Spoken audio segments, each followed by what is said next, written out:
Gente querida, boa noite. São 8 horas, conforme eu havia combinado. Aqui estou eu para mais uma live. É a terceira ou quarta que eu me lembre. E hoje eu quero dar oportunidade, desde o início da transmissão, de você fazer as perguntas que quiser fazer. Tá bom? Eu não sou tudólogo, não vou poder então responder todas as perguntas que serão feitas. O meu compromisso é de dar respostas honestas para as perguntas honestas. Ok? Se eu não souber responder, eu vou lhe dizer.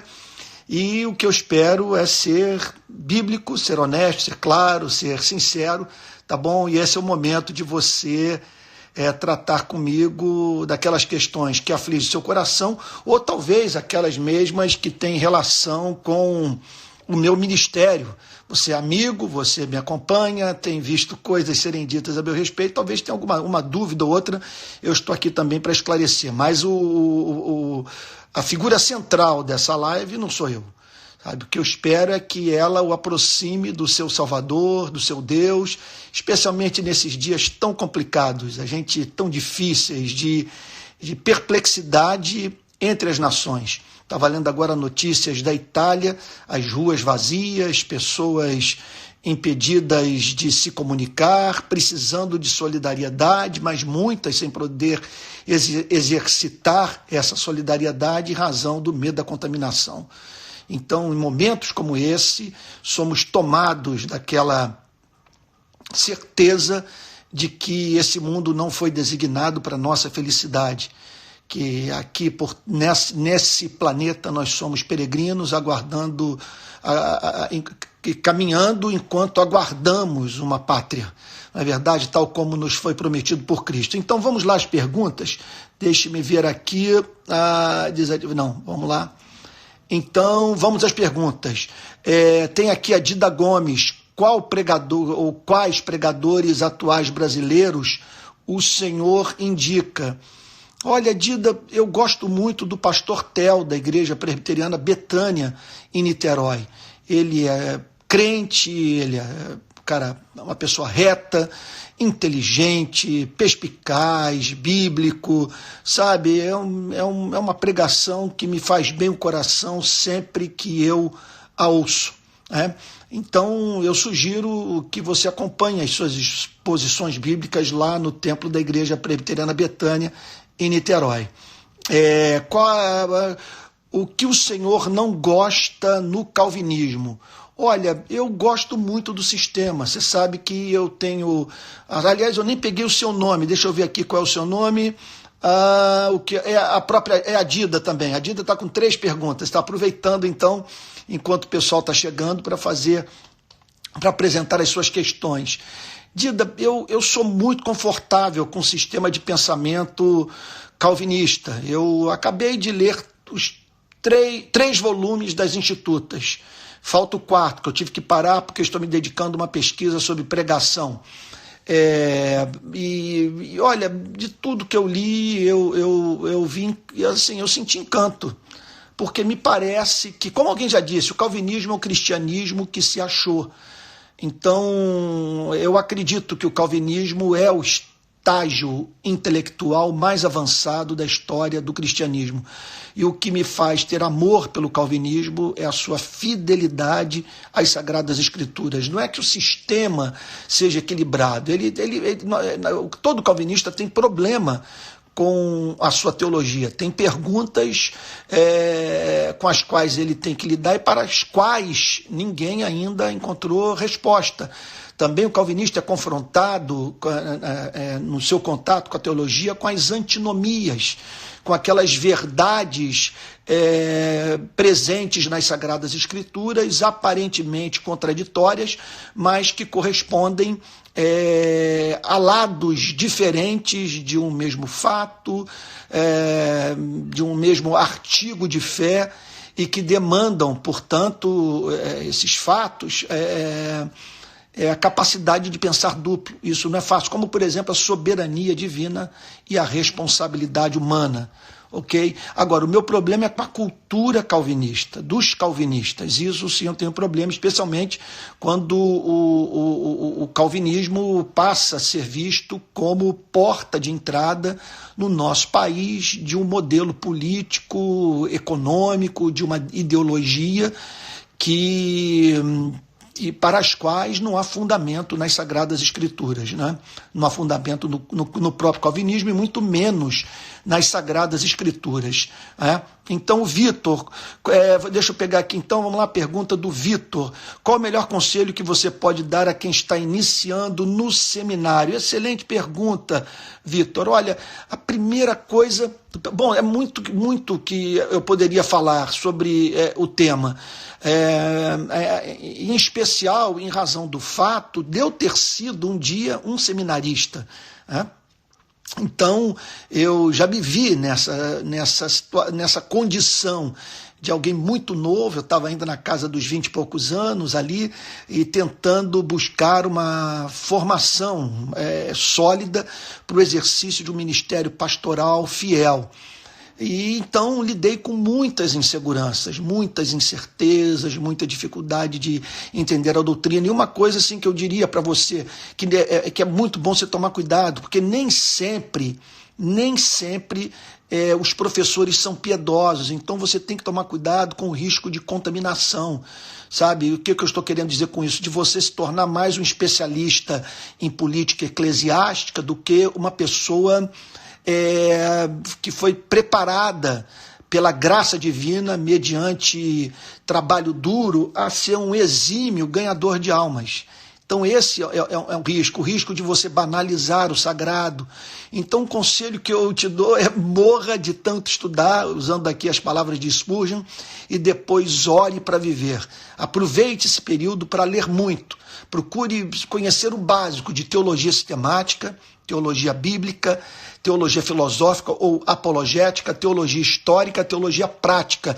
E nunca cesse de ler. Não pense que ao terminar o curso você poderá se dar ao luxo de parar de estudar. Quem para de ler, para de pregar. Então vamos lá. Eu não estou respondendo as perguntas que estão me sendo feitas na extensão que gostaria de respondê-las, senão não vou tratar de todas as questões que estão me sendo apresentadas, tá bom? Então vamos aqui para uma pergunta do Átila Rodrigues. Átila Rodrigues, vamos lá, tá aí a pergunta do Átila. Quais livros o senhor indica para os jovens? Olha, eu sugeriria para que todos lessem a série de pregações de Martyn Lloyd-Jones sobre a carta de Paulo aos Efésios e a carta de Paulo aos Romanos. Aquilo é um tesouro.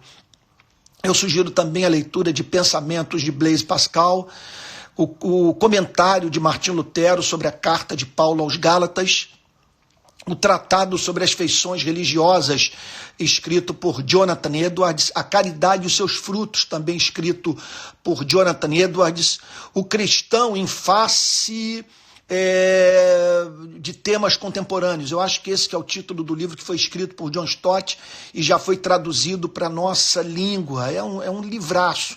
Então, estou falando aqui de literatura cristã, eu presumo que a pergunta tenha sido feita nessa direção, tá bom?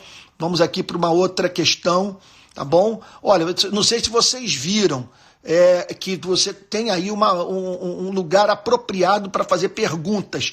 Elas não entram nessa barra de rolagem, elas vão para uma caixinha que está aí, ok? E eu estou selecionando as perguntas que estão indo parar nessa caixinha. Aqui, no meu caso, tem um ponto de interrogação, tá bom?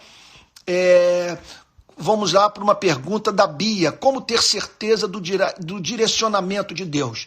Olha só, Bia, em primeiro lugar, a vontade de Deus, a vontade, vamos assim dizer, essa vontade temporal de Deus, essa manifestação do seu plano para a minha vida, que em muitos aspectos é diferente do que ele escolheu para você e vice-versa, veja só, nunca irá de encontro, nunca se chocará com a vontade moral de Deus. Então esse é o pressuposto básico.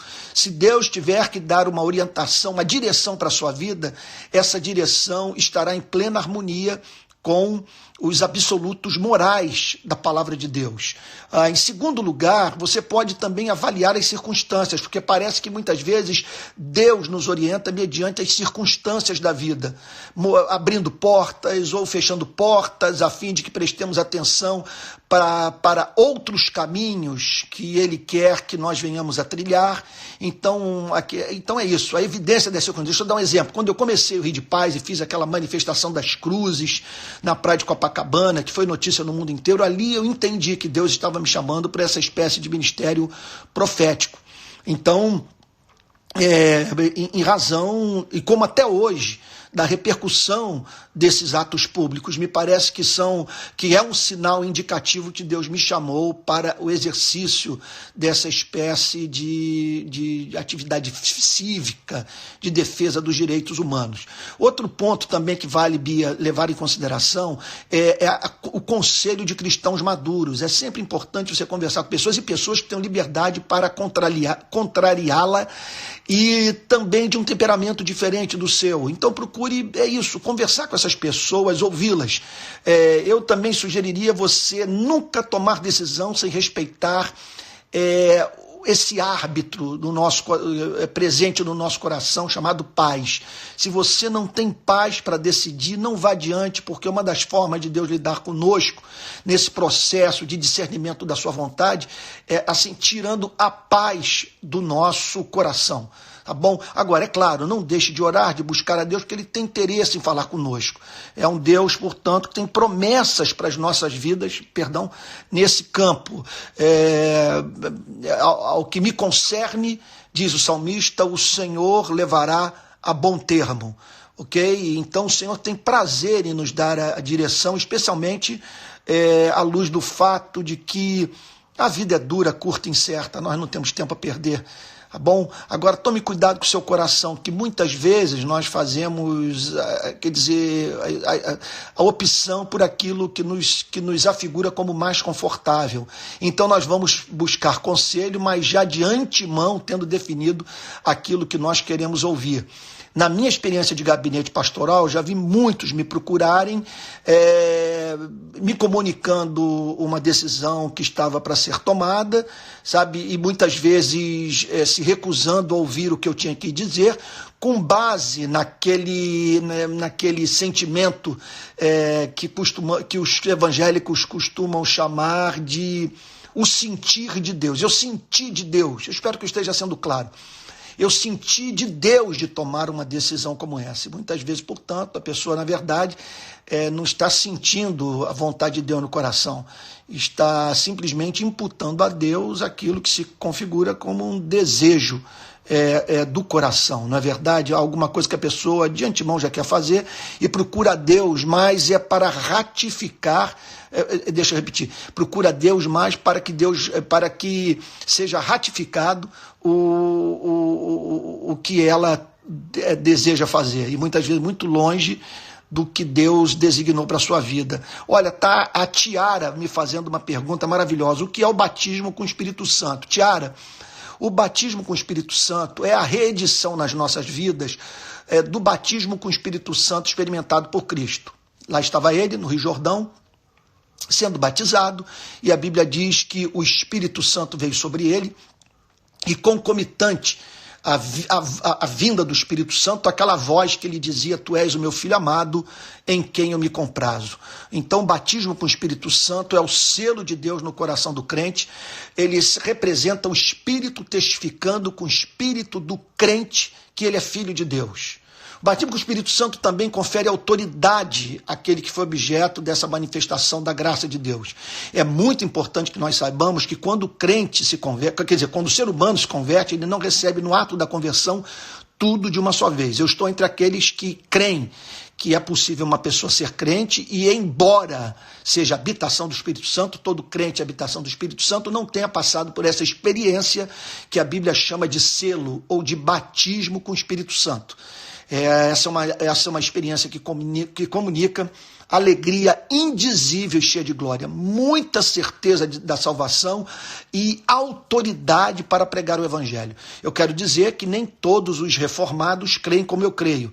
Eu sigo, portanto, a linha de John Flavel, de Thomas Goodwin, de John Owen e mais perto de nós, no século XX, do grande Martyn Lloyd-Jones, que faz uma defesa do batismo com o Espírito Santo como segunda bênção, das mais extraordinárias da história do cristianismo. Você pode ver essa exposição num livro que foi lançado recentemente. Em inglês o título é Joy Unspeakable, Alegria Indizível. Eu não sei qual é o nome do livro, qual foi eu acho que é Batismo com o Espírito Santo, me parece.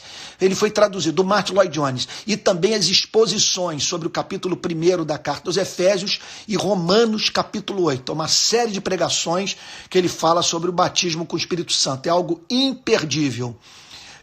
Vamos lá, o Átila está me perguntando o que o senhor acha da teologia da prosperidade em nossos dias. Olha, é claro que há uma teologia da prosperidade na Bíblia. Vamos tentar entender o ponto. A Bíblia faz promessas de prosperidade para pessoas que ajustam a vida à vontade revelada de Deus. Veja só, não significa que os que aplicarem esses princípios em suas vidas, em todos os casos, prosperarão, mas significa sim que muitos verão em suas vidas o decreto para prosperarem vir acompanhado desse meio estabelecido pelo decreto divino também, da pessoa ajustar a sua vida aos meios conducentes à prosperidade. Então, é claro que uma pessoa que se afadiga no trabalho, uma pessoa que não é meritocracia o que eu estou falando, sabe? Eu estou falando de um ser humano que, de posse dos recursos dessa vida, e esses recursos não nos chegam de modo assim igual. Uns recebem mais do que outros. Desigualdade, portanto, é da natureza humana. O problema é quando a desigualdade é artificialmente criada, quando as relações sociais, o sistema político-econômico, sabe, é perverso e faz, portanto, que alguns prosperem e outros não, fazendo, portanto, com que pessoas que, por mais que se esforcem, não consigam sair do estado de petição, de miséria ou de pobreza em que se encontram. É o que eu vi agora nessa viagem que eu fiz pelos bolsões de miséria do Brasil. Então você chegar lá para o sertanejo e pronto, e perguntar sobre sua vida, ele dizendo, olha, eu tenho essa terra, eu tenho esse campo, mas não consigo fazer nada por falta d'água. Okay? Agora, vamos imaginar uma pessoa que teve acesso aos recursos dessa vida. Se essa pessoa trabalhou duro, se essa pessoa conseguiu na vida, ou consegue na vida, fazer as coisas com excelência, ser pontual, ser verdadeira, ser honesta, olha, a probabilidade é grande de que essa pessoa vai se sair bem na vida. Pode ser que ela não enriqueça, mas vai viver com dignidade. Agora, uma coisa interessante, a Bíblia tem... Olha, como diz Jonathan Edwards, não há mandamento bíblico para o qual haja mais promessa nas Sagradas Escrituras do que o mandamento para cuidar do necessitado. João Calvino chega ao ponto de dizer que quando nós socorremos o pobre, Deus se torna o fiador do necessitado. Ele se interpõe entre nós, o pobre diz, você está emprestando a mim, você está fazendo essa doação a mim, ok? E a dívida a partir de agora é minha. E Deus haverá de honrar, portanto, aquele que se compadece do necessitado e o ajuda. Há uma promessa extraordinária no Sermão da Montanha, buscar em primeiro lugar o reino de Deus e a sua justiça, e todas estas coisas vos serão acrescentadas. Agora, daí, para tentar pôr prosperidade na base de decreto, conforme é ensinado nas igrejas evangélicas, nessas viagens que eu fiz pelo sertão, pela Amazônia, pelas favelas, olha, ficou claro para mim, sabe? Eu não vou dizer que eu descobri, porque eu já via isso aqui no Rio de Janeiro, mas ficou nítido para mim que os evangélicos hoje estão entre os mais pobres do nosso país, de maneira que lutar pela justiça social no Brasil significará lutar pela igreja. Eu conversei com um pastor no interior do Rio Grande do Norte, que ele me disse a seguinte coisa: a minha igreja é mantida com o dízimo do Bolsa Família. Então, sobre o que ele estava querendo me dizer? Os membros da minha igreja são pobres, eles não conseguem se manter com os seus salários e precisam dessa ajuda do governo, da qual eles tiram parte para manter a igreja que frequentam. Então, é claro que Deus pode determinar para a vida de algumas pessoas um padrão de vida caracterizado pela obtenção dos recursos que são suficientes para manter uma pessoa viva. Então, é claro, você vê agora, você vê um coronavírus como esse, sabe? Vamos pegar um exemplo, sabe? Dependendo das consequências dessa pandemia, isso pode trazer um estrago para a economia mundial e fazer, portanto, com que pessoas passem muitas dificuldades, não apenas no campo da saúde, mas no campo da administração da sua atividade profissional, dos negócios, porque isso já está representando um abalo econômico bastante forte, com risco, portanto, aí de recessão em nações inteiras, ok? Então, vamos lá. Aqui eu estou com o Vitor. Olha, eu não sei o seu nome, é Vitor, né? Vitor. No passado tínhamos o liberalismo teológico como um perigo. Ele não completou ele está falando de liberalismo teológico, mas a pergunta aqui ela está cortada. Bom, o liberalismo teológico é um câncer. Há duas enfermidades mortais na vida da igreja e essas se fizeram presentes de uma forma bastante extensa no final do século XIX, no século XX. Uma é o liberalismo teológico, onde ele entra, não deixa pedra sobre pedra. É um câncer, sabe? Porque eu não vou dizer que é uma vertente do cristianismo. Eu fico com o teólogo presbiteriano Gresham Machen, quando ele declara, num livro escrito sobre o liberalismo teológico, que o liberalismo não é uma vertente do cristianismo, o liberalismo é uma outra religião. Tem nenhuma relação com o cristianismo, embora use a terminologia cristã. Agora, entre os ortodoxos, há uma enfermidade mortal também, que veio a ser chamada na história da teologia de ortodoxia morta. Você não tem as heresias do liberalismo, mas do ponto de vista... Quer dizer, você tem a ortodoxia, mas não tem a ortopraxia. Do ponto de vista da encarnação da verdade, você vê um completo divórcio entre o que se crê e a forma como se vive. E isso, portanto, é uma enfermidade mortal para a vida da igreja. Outra pergunta: qual o maior perigo para as igrejas atualmente? Um perigo é a igreja padecer sob púlpitos que não têm a unção do Espírito Santo. Pessoas que vivem em igrejas nas quais os pregadores não têm a unção do Espírito Santo, elas tendem a se tornar, no decorrer do tempo, 2 vezes mais endurecidas do que aquelas que estão do lado de fora da igreja. Não há nada que mais endureça o coração do ser humano do que a pregação do Evangelho sem o poder do Espírito de Deus. Um outro perigo também é o perigo da manutenção de uma relação, uma palavra que eu gosto muito, que eu tenho usado muito, pelo menos ultimamente, de uma relação acrítica com a instituição religiosa, de você ser romântico com relação à igreja. Nunca vá para a igreja, sem ter em mente o fato de que toda igreja local é um corpo misto. Ela é composta por filhos da luz e filhos das trevas, pessoas que se converteram e pessoas que não se converteram. E entre as que não se converteram, há pessoas que não vão se converter nunca. E entre as que se converteram, você encontrará pessoas que pararam onde começaram na vida cristã. Então nunca se esqueça que foi a instituição religiosa que matou Jesus Cristo. Não foram os pagãos que mataram Jesus Cristo. Foi pessoas que acreditavam na inspiração do Antigo Testamento, julgavam que estavam prestando culto a Deus, matando o Filho de Deus. Então não podemos ter uma relação romântica, repito, com a instituição religiosa. E nesses dias em que o movimento evangélico está identificado com um projeto de poder político, é de fundamental importância que você esteja atento para o que a igreja está fazendo com o evangelho na nossa nação. Ontem eu estava caminhando na rua, eu tenho o costume de caminhar para orar.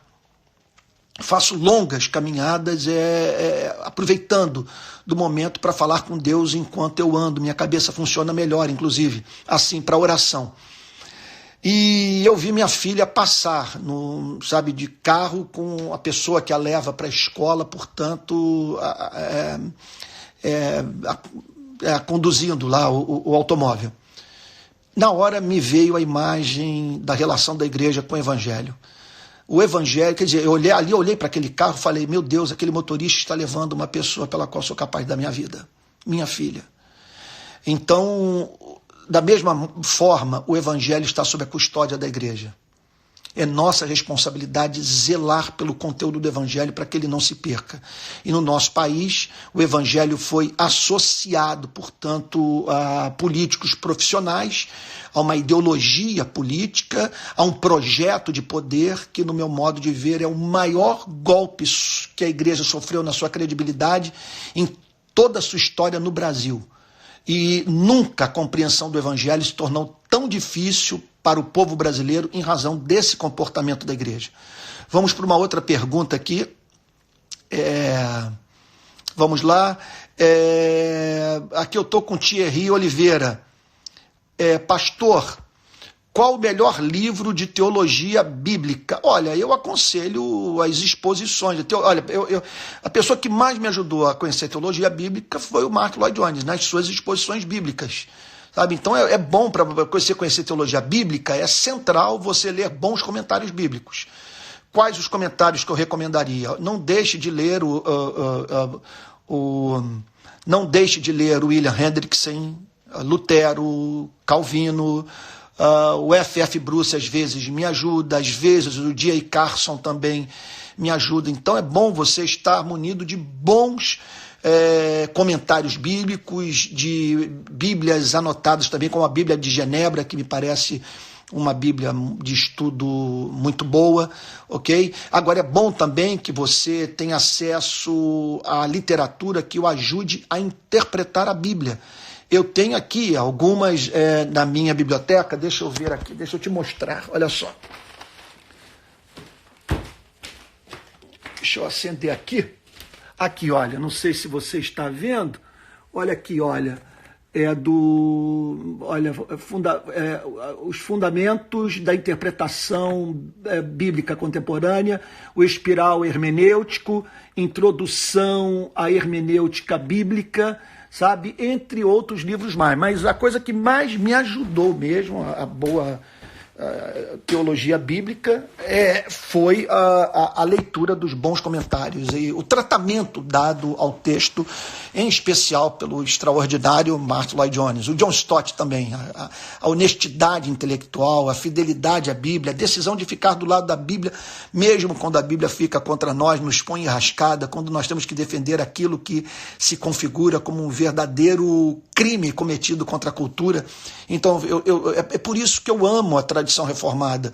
Os reformados, eles têm como característica apresentar a doutrina, pelo simples fato dela estar nas Sagradas Escrituras, ainda que seja muito complicado fazê-lo.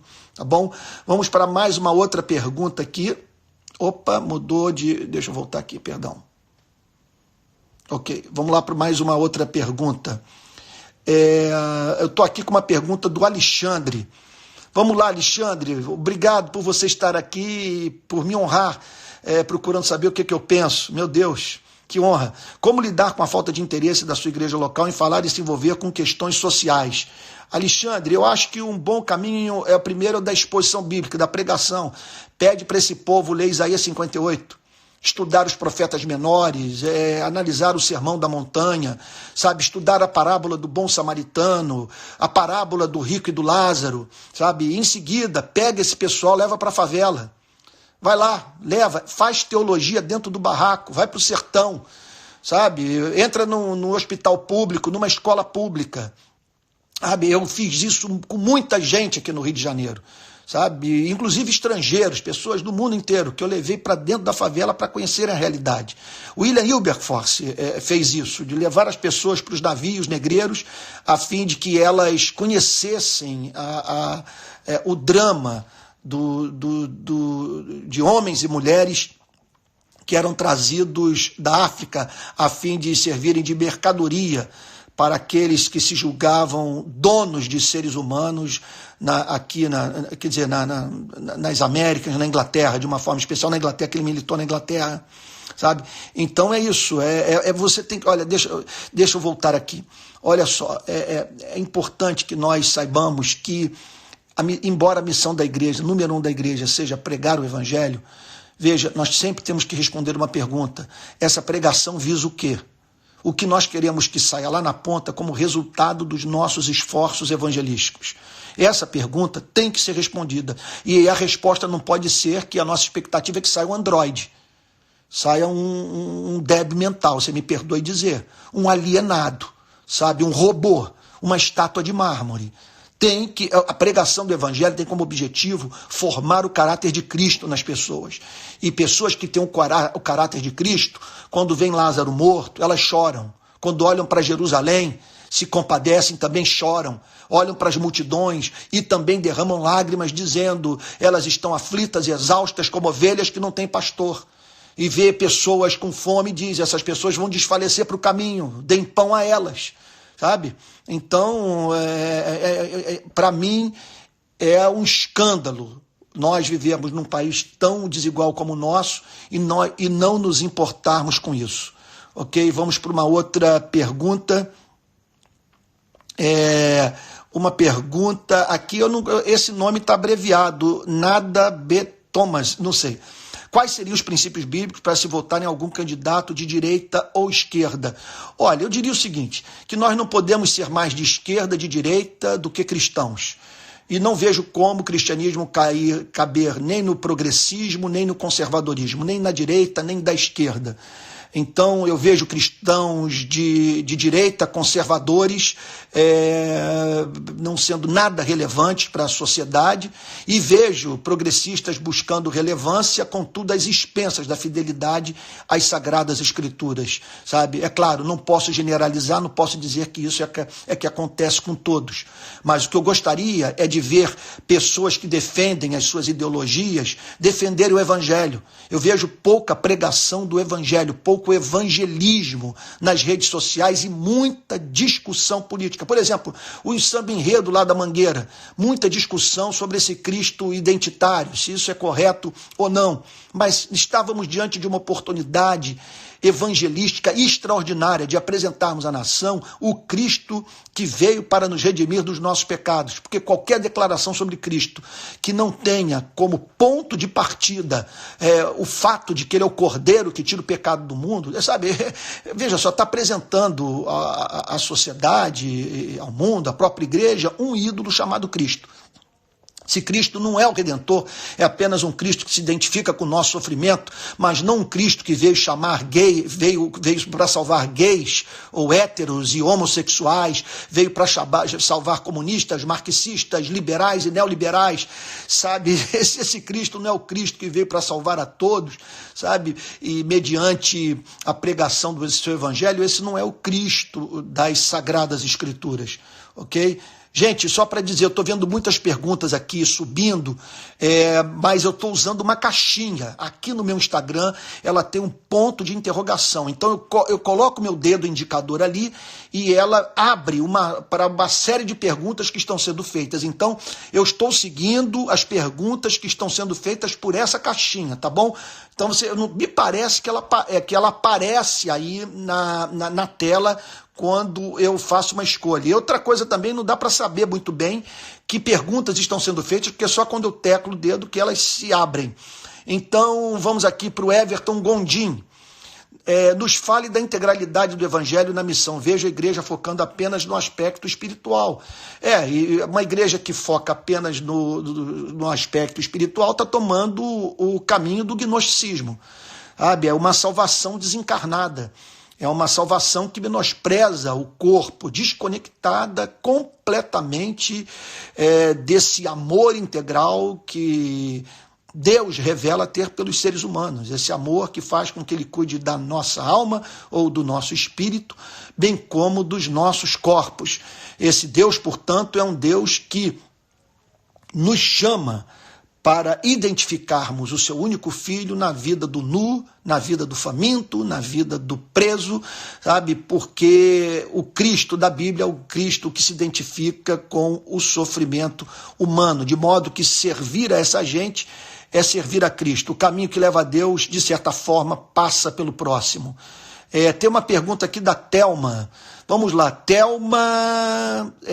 Bom, o sobrenome também não estou conseguindo ver, Thelma. Eu acho que é Thelma Rosendo.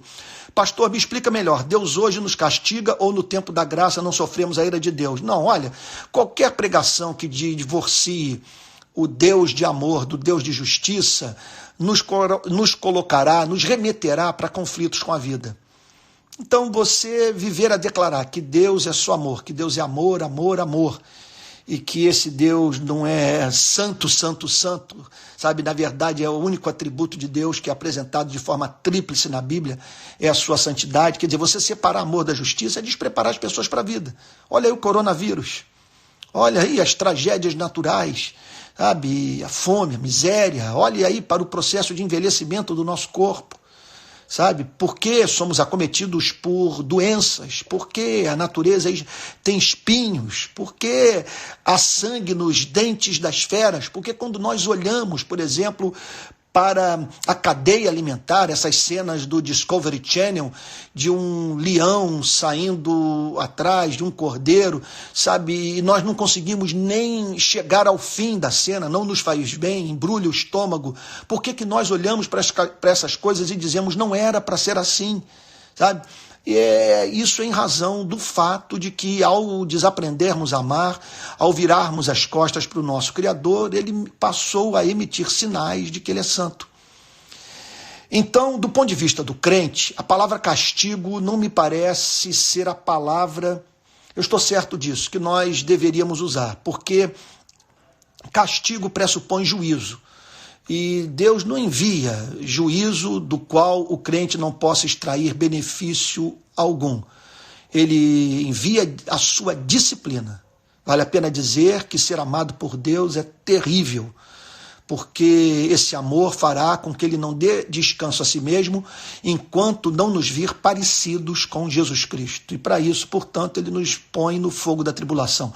Esse final de semana eu conversava na minha igreja com um rapaz que fez tratamento para câncer no cérebro. Está agora aguardando o último resultado para saber se a enfermidade foi finalmente erradicada. Eu me virei para ele e disse o seguinte: Deus não tem prazer em fustigar, em afligir os filhos dos homens, especialmente o seu povo. Eu tenho para mim que esse sofrimento agudo que você está vivendo é proporcional à obra que Deus tem reservado para a sua vida. Porque não é possível que Deus esteja permitindo que você passe por tamanha prova sem que Ele tenha a intenção de através da sua vida, fazer algo proporcional, sabe, a dor que você está experimentando, em termos de benefícios que serão oferidos por pessoas mediante contato com sua vida. Então é claro que Deus nos disciplina. Nós, como diz o C.S. Lewis, nós não temos um avô celestial, nós temos um pai celestial. E um pai que tem seus métodos, sabe? Uma coisa que nós precisamos saber, os seus métodos de nos aproximar dele. Porque nós fomos predestinados para a santificação. Santificação não é uma opção. Quem é eleito, foi eleito para a santificação. Se você foi eleito para a santificação, como todo eleito, você será santificado, quer queira, quer não.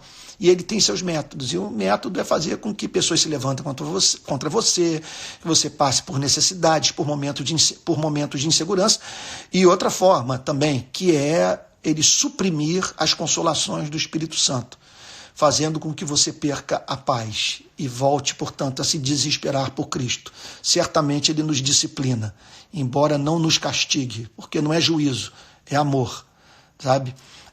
Aqui eu estou com o Alexandre Farrapo. Alexandre está me perguntando: pastor, você faz terapia? Ultimamente são tantas pessoas doentes de alma. Não, olha, Alexandre, eu não faço terapia, mas eu não desaconselho. Pode ser uma coisa assim boa, que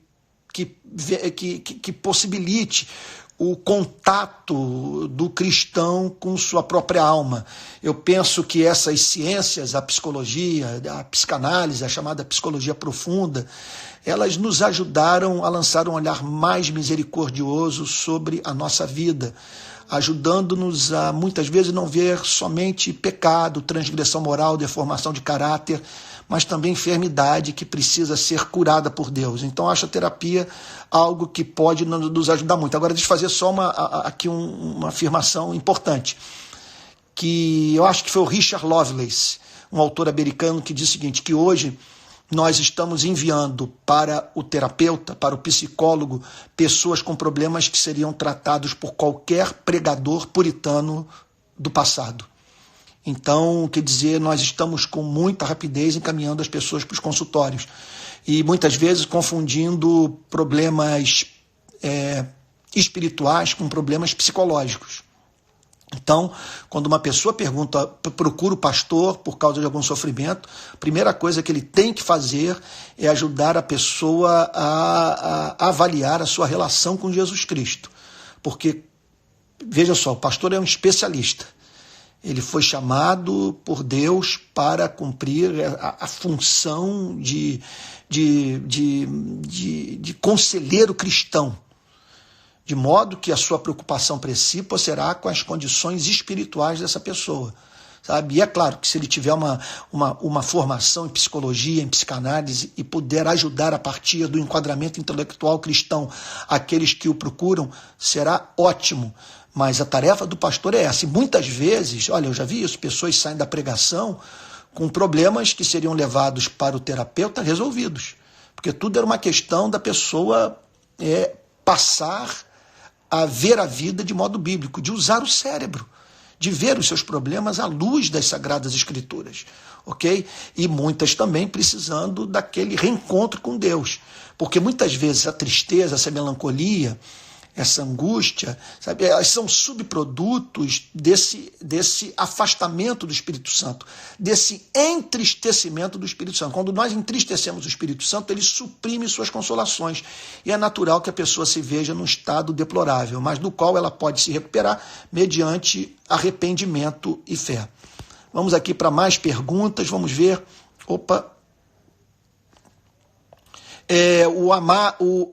O Amorim Tiago está me perguntando, olha aqui, olha que pergunta boa. Qual a opinião sobre a missão integral? Vamos lá. Há uma missão a ser feita, né? Quer dizer, nós fomos separados soberanamente por Deus para reproduzirmos a vida de Cristo nesse planeta.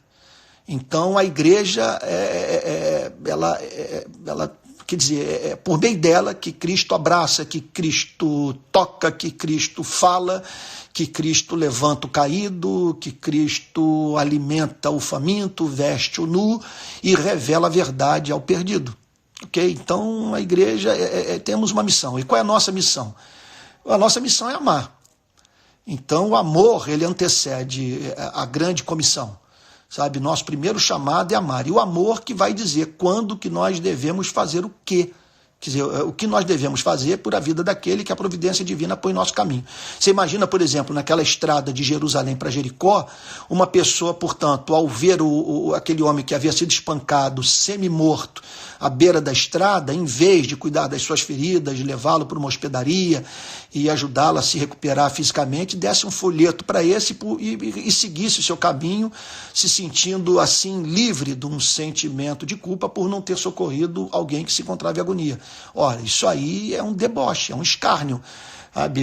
Isso aí é uma forma não simétrica de amar, sendo que nesse caso, sabe, quer dizer, é um evangelismo que solapa o conteúdo da mensagem, uma vez que nós não fomos chamados apenas para falar, nós fomos chamados para apresentar o evangelho de modo evangélico. O método que nós usamos, o nosso caráter, a nossa forma de falar também tem íntima relação com a mensagem. Alguém já disse, tem um amigo, um pastor batista, que me disse a seguinte coisa, que antes das pessoas se afeiçoarem pelo evangelho, elas se afeiçoam por nós. Então nós devemos lutar para que as pessoas se afeiçoem por nós, a fim de que se afeiçoem pelo evangelho. Então, por que a palavra integral? Porque houve porque percebeu-se que na compreensão teológica dessa missão da igreja no mundo, faltou simetria, faltou plenitude, uma vez que igrejas inteiras passaram a ver a missão da igreja como consistindo tão somente em pregar o evangelho. Sabe? Então, surgiu esse conceito de missão integral, que é uma missão que envolve não apenas a grande comissão, mas também o cumprimento do grande mandamento. Não apenas pregar o evangelho, mas também amar o próximo com o amor que nós temos pela nossa própria vida. Então não tem nenhum problema em usar essa terminologia. É claro que houve pessoas de dentro da missão integral que associaram a missão integral a partido político, a ideologia política, sabe? E como também há conservadores que associaram o conservadorismo ao modelo político-econômico, sabe? Então, isso aconteceu, mas não faz parte do conceito de missão integral que nós encontramos, por exemplo, no ministério de João Calvino, ou no Congresso, nas pregações do Congresso de Lausanne, bem como em toda a produção literária, fruto daquela grande conferência realizada na cidade de Lausanne, na Suíça, em 1974. Esse conceito de missão integral, portanto, que é do qual eu sou herdeiro, e louvo a Deus de todo o meu coração por isso, não tem um vestígio de envolvimento político ideológico, e em especial, essa acusação que é mais feita, com o marxismo. Simplesmente pessoas foram chamadas para usar o cérebro e avaliar todas as correntes de pensamento e ver o que podia ser aplicado pelos cristãos no seu compromisso missionário. Aliás, essa questão de marxismo é muito importante que a gente responda a seguinte pergunta: quanto do marxismo uma pessoa precisa crer para ser considerada marxista? Será que o cristão está obrigado a pegar o marxismo in totum e jogar no lixo? Como também o cristão está obrigado a pegar Adam Smith in totum e jogar na fogueira? Não há nada o que se aproveitar de Adam Smith? Não há nada o que se aproveitar dos autores neoliberais? Sabe? Não há nada a se aproveitar dos autores progressistas, marxistas ou adeptos da social-democracia? Sabe? Isso é de um obscurantismo que não tem tamanho. Sabe? Então, eu continuo usando a terminologia, sou um adepto da missão integral. Eu acredito que a igreja foi chamada para pregar o evangelho todo, para todo homem e para o homem todo.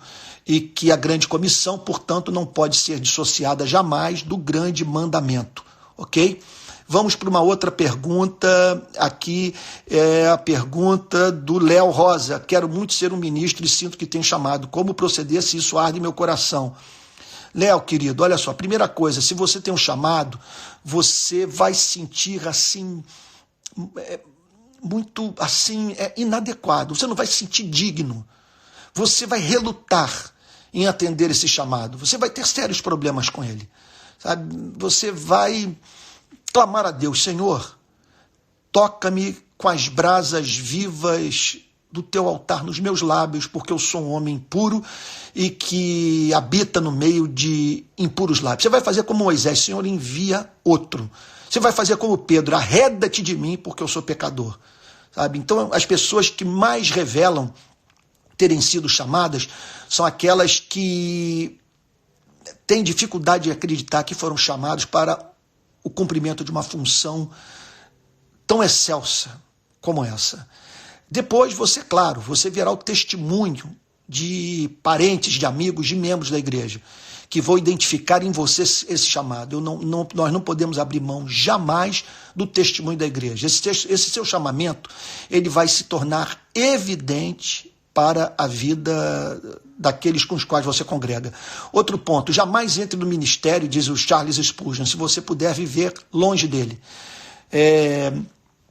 O chamado envolve uma paixão toda abrangente. Você não quer fazer outra coisa. Você vê como ridícula a ideia de ser presidente da República, sabe? E para abrir mão do chamado de ser arauto do Evangelho de nosso Senhor e Salvador Jesus Cristo. Ele também vai ter que ter dons, vai ter que ter aptidão intelectual, boa memória, capacidade de usar o cérebro, sabe? Eloquência. Não é que você tem que ser um grande orador, mas você vai ter que ter a capacidade de falar em público.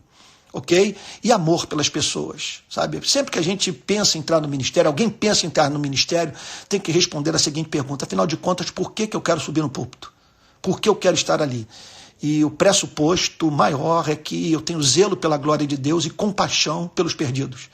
Sabe? Eu me compadeço dos que não conhecem a Cristo e amo a igreja e quero edificar a igreja com os dons que Deus me deu. Ok? Aqui está o Oshi Oliveira.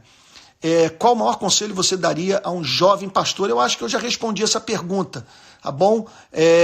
Depois eu vou salvar essa live, ela vai estar à disposição de todos aí no meu stories do Instagram.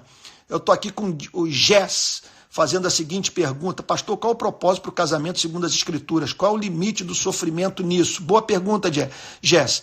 Olha, bom, o propósito de Deus é você viabilizar a vida do próximo, fazê-lo feliz, aproximá-lo de Cristo. Essa aqui é a grande verdade, é um pacto. Portanto, o fundamento não é o amor romântico, sabe? Que seja eterno enquanto dure, mas é um pacto, é uma aliança que tem como referência Jesus Cristo. Okay? E é claro que, portanto, nesse sentido, o divórcio não pode ser trivializado. É algo sério, contrário à vontade de Deus, porque nós somos responsáveis por quem cativamos. Então, fico pensando, uma pessoa constrói uma vida com você, depois ela se enche de estria e de rugas, seus cabelos se tornam brancos, e você, portanto, encontra justificativa para realizar uma fantasia, encontrar um outro amor, deixando aquela pessoa com quem você construiu a vida sozinho. Então, não me parece que isso seja revelador do amor de Deus, da glória de Deus, da santidade de Deus. Agora, é claro que há situações in extremis, sabe? Então, é claro que é possível que a manutenção do casamento possa representar risco de morte, ameaça à integridade física e psicológica de um dos cônjuges, de ambos os cônjuges ou de filhos. Sabe? Imagine uma pessoa que descobre, por exemplo, que o marido é pedófilo, é um serial killer, é um matador, sofre de uma psicopatia severa, sabe? Então, ou então é alguém, ou então é alguém violento, é alguém que, sabe, eu não vejo como eu pedir para que uma mulher permaneça casada com um homem que a espanca. Essa violência, ela representa uma ruptura do pacto, ela não tem que manter, nesse sentido, o casamento a toda prova. Aqui vamos ver mais perguntas, graças a Deus, um mar de perguntas, mas faltam poucos minutos, eu já vou terminar. Vamos aqui, o David Tenório. Eu estou abrindo aqui, mas sem saber o que será perguntado. O que o senhor acha das pregações do Paulo Júnior? Paulo Júnior, você está falando do Paulo Júnior, aquele lá de Goiás, do Sal da Terra, é uma ótima pessoa. Paul Osh eu não conheço, ok?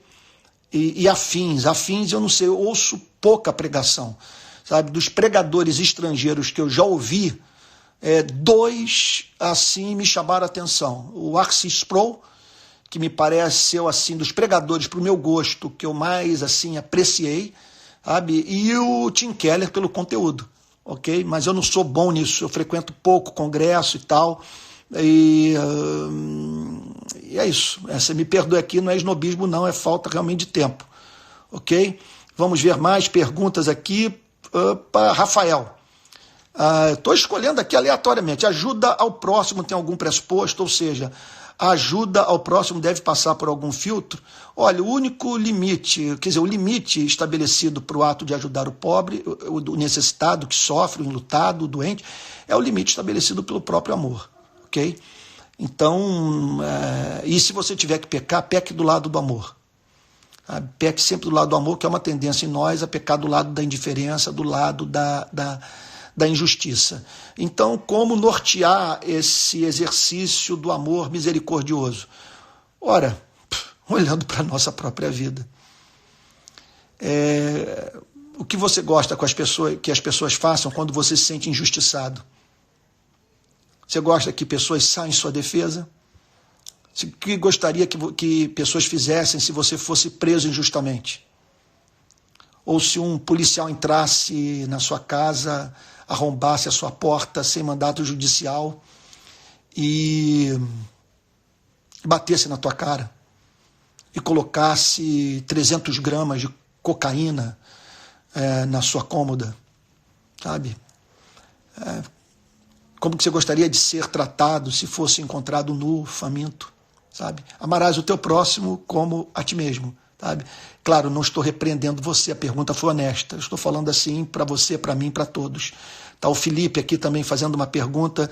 Sente falta do verdadeiro e único evangelho nos púlpitos da igreja? Olha, eu tenho impressão que Moisés está mais no púlpito que Jesus Cristo. Tenho dito isso.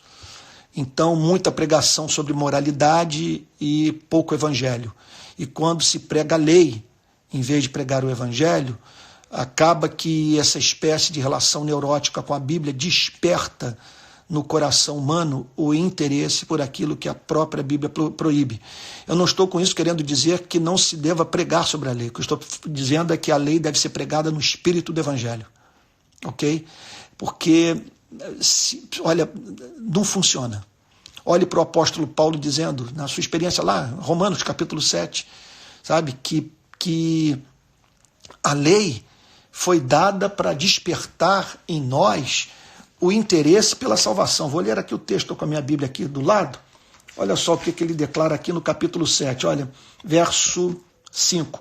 Porque quando vivíamos segundo a carne, as paixões pecaminosas despertadas pela lei operavam em nossos membros a fim de frutificarem para a morte. A lei desperta as paixões pecaminosas, se ela não vem mediada pelo Evangelho. E é o Evangelho que comunica o Espírito Santo. Ninguém é batizado com o Espírito Santo, selado com o Espírito Santo, tornado habitação do Espírito Santo pela pregação da lei, e sim pela pregação do Evangelho. O Evangelho, portanto, é que abre o caminho para a santificação.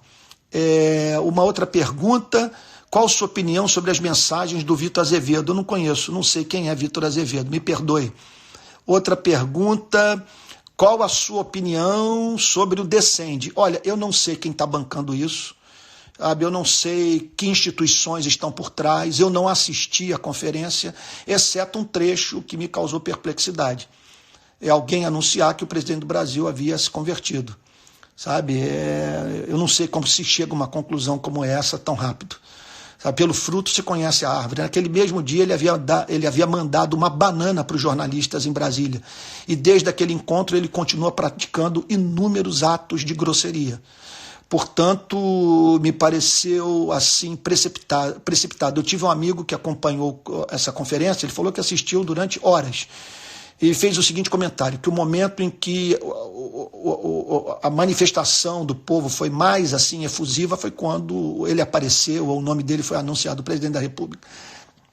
Ele tem que ser respeitado por nós, ser objeto das nossas orações, é o presidente do nosso país, legitimamente eleito, apesar das fake news e de toda a campanha também que houve nas redes sociais, eu vi muita mentira ser veiculada, mas foi eleito.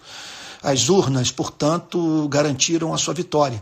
E ele tem que ser, portanto, respeitado na condição de presidente da República. Agora, respeito não significa apoio, não significa a manutenção de uma relação acrítica e muito menos, mas muito menos, você dizer que ele é o candidato de Deus e que tudo que ele ensina, tudo que ele diz, tudo que ele prega, as causas que abraça, tem fundamento no Evangelho de Jesus Cristo, pois não tem mesmo. Tá bom? Gente, nós estamos aqui chegando ao fim. Eu vou ter que, portanto, parar a transmissão. Olha, é toda terça-feira, 8 horas da noite eu estou aqui. Quer chova, quer faça sol, ok? Então eu vou parar a transmissão agora e vou salvá-la no Stories. E aí, portanto, você poderá rever tudo que foi falado. Eu agradeço a todos, tá bom? Depois, essa mesma mensagem vai parar nas redes sociais. Ela do Stories será salva pela minha equipe e será depois postada no YouTube, no próprio Instagram, no Facebook e assim por diante. Eu agradeço de todo o coração a presença de todos, me sinto muito honrado e contem comigo, toda terça-feira eu estarei aqui às 8 horas da noite. Agora, diariamente, pelas manhãs, eu estou com a exposição da carta de Paulo aos Romanos. Já fiz uma introdução ontem e hoje fiz a exposição de Romanos 1, verso 1. Todo dia, portanto, de segunda a sexta, exposição da carta de Paulo aos Romanos. E, fora isso, também esses extratos das minhas mensagens que estão sendo postos pela equipe aí nas redes sociais. Se você puder assistir e ajudar a divulgar, vai ser de grande ajuda, tá bom? Um forte abraço, um beijão, Deus te abençoe e te guarde. Morra de tanto estudar e depois ore para viver.